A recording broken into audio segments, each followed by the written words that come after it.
There are a lot of folks in a lot of different ways who, quote, fake it. I wanted to talk today about a particular aspect of that on the Daily Summation from Kurt's Religion and Politics. I'm your host, I'm Kurt, and today is Tuesday, the 31st of August of 2021. I wanted to welcome you aboard if you're here on Rumble, on the podcast on YouTube. Remember that Rumble is my preferred platform. It is where I would prefer that you watch me. Obviously, it is your choice to do that or to watch me somewhere else. Again, the subject today is faking it, but it's with a very specific idea behind it that we're going to go into that.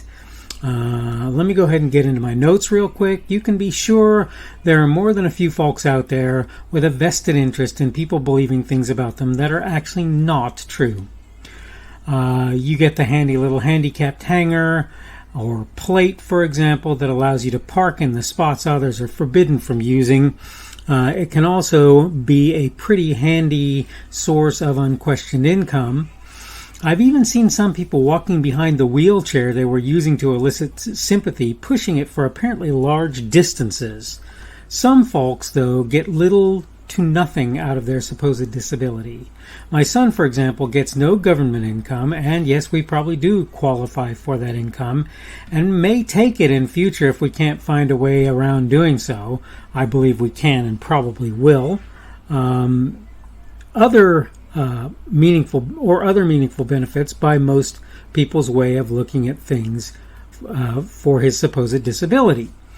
There is an odd sort of value in his diagnosis because people are willing to affirm it. I know I'm not out of my head in believing the world works differently for him than for others. There's also some information I can use to understand his condition, though there's a wide variance between how he and others with autism act and see the world, by the way. All this considered, if you think either he is or I am trying to get over in some fashion, you are badly confused. My child has proven to be different than pretty much every other child I know for his entire life to this point. Whether by intent or accidentally, I've seen instances where folks were accused of faking it when it's patently obvious that's not the case. When it comes to autism, by way of example, I can generally issue an informal diagnosis to parents who don't even realize their child is likely autistic, mostly for mild or level 1 autism. For anything above, it's a lot easier to do, by the way. You can tell. As usual, I should tell you I'm not qualified to make such a diagnosis. That said, if I do tell you your child is likely autistic, you should seriously consider having them visit people who can make that determination. You don't even have to tell them why you want to do that. You can just say, I want my child looked at to see what you guys think about him. After years and years of dealing with a condition, you can mostly bet the chances are good that the person so diagnosed is not faking it. I'm not saying it's impossible, by the way. That's the end of my notes. I'm going to go ahead and get on with, the remainder of what I'm saying here. But the point is this, okay? There's no doubt, there's no question in my mind that there are a lot of people out there who are, quote, faking it. They're working to get you to believe that they have something going on. And let's be clear. Most of the time, most of what happens is people who have some condition or situation will augment, will enhance, if you will, their condition. They'll try to convince you that they're far worse off than they are. So when I say they're faking it, I'm not necessarily saying they don't have any problem, any situation that's going on for them. I'm simply saying that for the most part, they're trying to make you believe that there's more going on than actually is there. In the case of my son, I should tell you, for the most part, most people I encounter when I'm dealing with just the everyday world, and most people that my son encounters as well, either already know that he's autistic, or I don't tend to tell him. I don't tend to worry about that. It's not a thing for me, right? It's not important for me to know, to allow most people to know that my son is autistic, except sometimes in terms of explanation of what's going on in his world. And this is what I need for you to understand, or what I would like for you to understand. Those people out there, oh, poor me, and they've all got one thing or another that they're doing. Most of those people need a swift kick in the rear end. Not because there's nothing wrong with them, but because they should be working to overcome rather than sitting there lamenting their state. I don't run around telling people, like I say, that my son is autistic. There's a reason for that. I don't tell people my son is autistic because I don't generally think it's helpful for them to know, and I don't generally think it's going to make him more able to deal with his world.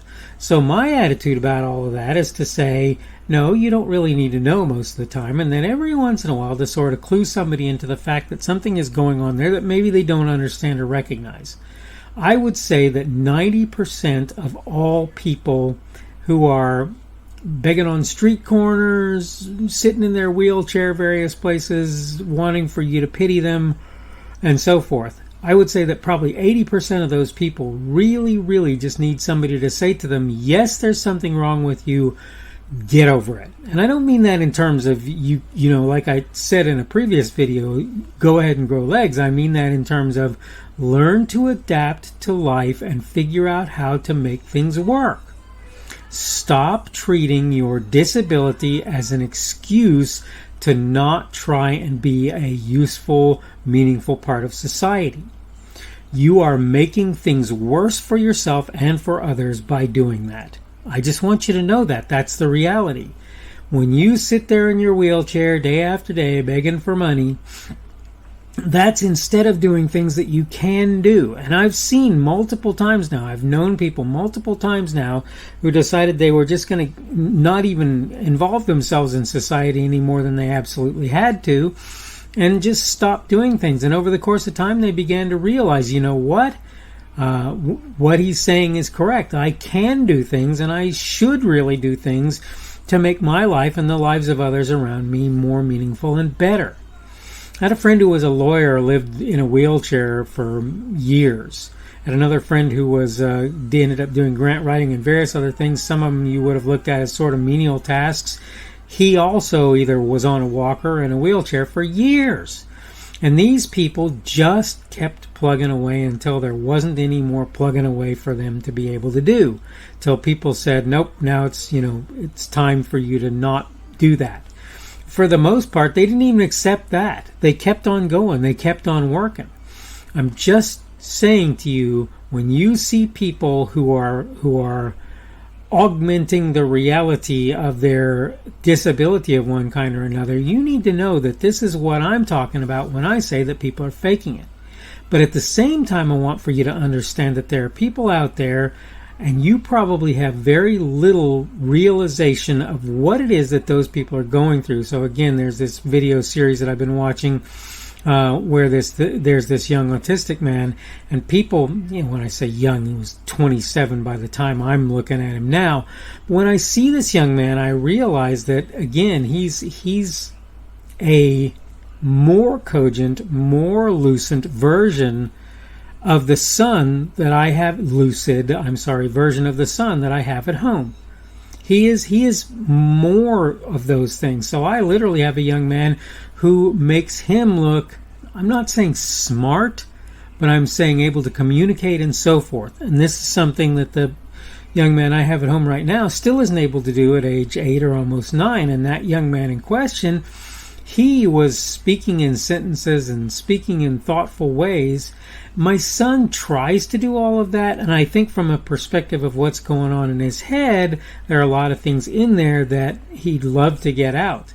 But the problem is he doesn't have the communicative skills at this point in his life to do that. So there are those people who are faking it, that's a sure thing. There are other people, they're not. They are not faking it. And when you don't know and you abuse those people as a result of who they are, you are not being a good human being. I just want you to know that. I'm going to take it easy on what I say, but that's my point. So yeah, there are those who are faking it. There are those who most definitely are not. You should learn to tell the difference, and you should be careful to not accuse those who are not faking it of doing so. I'm going to go ahead and wrap up now. This is the Daily Summation from Kurt's Religion and Politics. I'm your host. I'm Kurt. Today is Thursday, Thursday, Tuesday, the 31st of August of 2021. I've done that a lot recently with the 31st and accidentally going to Thursday. But that means tomorrow will be Wednesday, the 1st of September of 2021. Thank you for everyone who's been here on Rumble, on the podcast, and on YouTube. Again, the subject for today has been faking it. Tomorrow we're going to take on the idea of internet troll, and we're actually probably going to go a little wider on that one than just internet troll. But that's sort of the starting point that I'm at this point in time. Hope you're having a good day today. Hope everything is going well for you. Hope your week is progressing apace, as certain people I know would say. And I hope that I will see you again on Wednesday's edition of the Daily Summation from Kurt's Religion and Politics.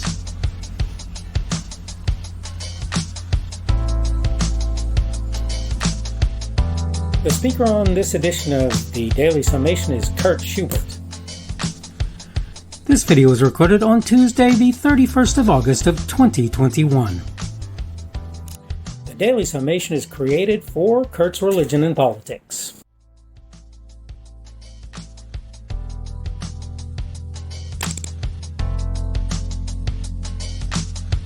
Thanks for watching this edition of the Daily Summation from Kurt's Religion and Politics. I hope you found it entertaining or instructional, or maybe both.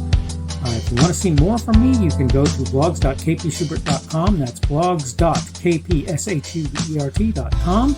I am on Twitter, Parler, and Minds.com. My handle on each of those is @kpschubert. That's @kpschubert.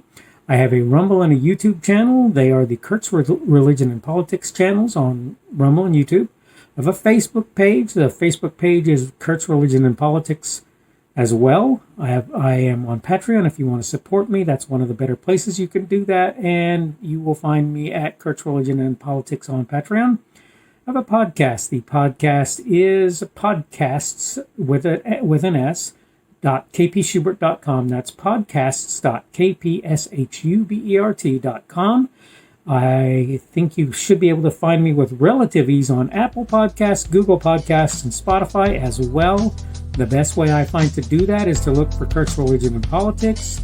You can try to use the Daily Summation. I find that it doesn't work as well as a general rule, but you can always try that. I'm glad to have you aboard today, and hopefully we will see you again tomorrow.